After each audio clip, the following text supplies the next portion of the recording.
ఈరోజు మనం దత్తాంశం డేటా గురించి తెలుసుకుందాం. ఉదాహరణకు, మీరు మరియు మీ స్నేహితులు ఎక్కడికైనా వెళ్ళాలని నిర్ణయించుకున్నారు. కానీ ఎక్కడికి వెళ్ళాలో తెలీదు. మీ అందరిలో ఎక్కువ మంది సంతోషంగా ఉండేలాగా నిర్ణయం తీసుకోవాలి అనుకున్నారు. అందుకే ఎక్కడికి వెళ్ళాలి అని మీరు అందరినీ అడగాలని అనుకున్నారు. మీ నగరంలో మీకు 3 ఎంపికలు మాత్రమే ఉన్నాయి. అవేంటి? మీరు జూకి వెళ్ళవచ్చు, లేదా అమ్యూజ్మెంట్ పార్క్కి వెళ్ళవచ్చు, లేదా మ్యూజియంకి వెళ్ళవచ్చు. ముందుగా మీరు మొదటి స్నేహితుడిని అడిగారు, నువ్వు ఎక్కడికి వెళ్ళాలనుకుంటున్నావు అని. అతను ఏం చెప్పారు?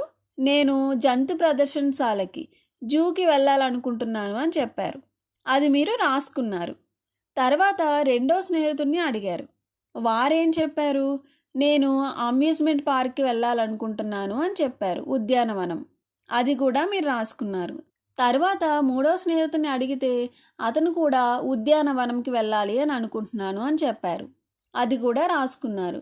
తర్వాత నాలుగో స్నేహితుని అడిగితే అతను నాకు ఏదైనా పర్వాలేదు, ఐ డోంట్ కేర్ అని చెప్పాడు. ఇప్పుడు మీరు కొంచెం అయోమయంలో పడ్డారు. 3 ఎంపికలు ఉన్నాయనుకున్నారు, కానీ ఇప్పుడు ఇంకొకటి ఏమి కలిసింది మనకి? ఏదైనా పర్వాలేదు అనేవాళ్ళు. అది కూడా రాసుకున్నారు. ఇలా మీరు మిగతా స్నేహితులందరినీ అడిగి వారి సమాధానాలను రాసుకున్నారు. అవేంటి? ఐదో స్నేహితుడు ఏం చెప్పారు? జంతు ప్రదర్శనశాల. ఆరో స్నేహితుడు మ్యూజియం. మళ్ళా ఏడో స్నేహితుడు తీసుకున్నప్పుడు ఉద్యానవనం. ఎనిమిదో స్నేహితుడు ఏదైనా పర్వాలేదు అన్నారు. తొమ్మిదో స్నేహితుడు ఉద్యానవనము అని చెప్పారు. ఇప్పుడు మీరు ఒక నిర్ణయం తీసుకోవాలి, ఎక్కడికి వెళ్ళాలి అని. అది మీరు ఎలా తీసుకుంటారు? ఎక్కువ మంది ఇష్టపడిన ప్రదేశానికి వెళ్ళాలని అనుకున్నారు. ఇప్పటి వరకు మీరు చేసిన పని ఏమిటి? మీ స్నేహితులను అడిగి వారి సమాధానాలను సేకరించారు. దీన్ని ఏమంటాము? దత్తాంశ సేకరణ మరియు నమోదు. ఇప్పుడు ఈ దత్తాంశాన్ని చూసి మీరు ఒక నిర్ణయం తీసుకోవాలనుకున్నారు కదా. దీనికోసం ఏం చేద్దాము? ఒక్కొక్కటి చూసుకుంటూ వద్దాం. మొదటగా జంతు ప్రదర్శనశాలకి ఎంతమంది వెళ్ళాలనుకున్నారని చెప్పారు?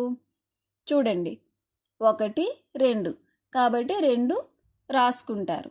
తర్వాత ఉద్యానవనంకి ఎంతమంది వెళ్ళాలనుకున్నారు? 1, 2, 3 మరియు 4. ఆ 4ని కూడా మనం రాస్తాం. వీటిని గణన చిహ్నాలు అంటారు. తర్వాత ఇంకొకటి ఏముంది మనకి?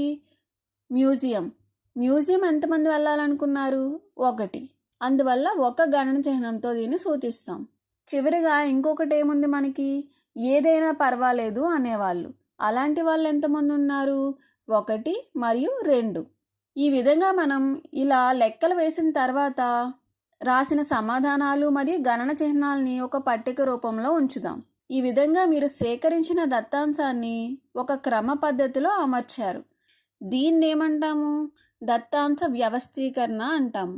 ఇప్పుడు ఈ పట్టికను చూసి మీరు కొన్ని అర్థం చేసుకోవచ్చు. ఏంటది?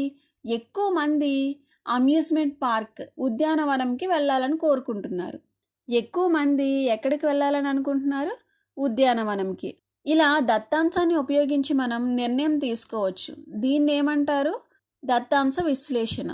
అందువల్ల మీరందరూ కలిసి ఉద్యానవనంకి వెళ్ళవచ్చు. ఇలా దత్తాంశాన్ని ఉపయోగించి నిర్ణయం తీసుకోవడాన్ని ఏమంటారు? దత్తాంశ విశ్లేషణ అంటారు. అంటే ఈ దత్తాంశంలో మనకి 3 దశలు ఉన్నాయి. మొదటిదేమిటి? దత్తాంశ సేకరణ, నమోదు. తర్వాత దత్తాంశ వ్యవస్థీకరణ.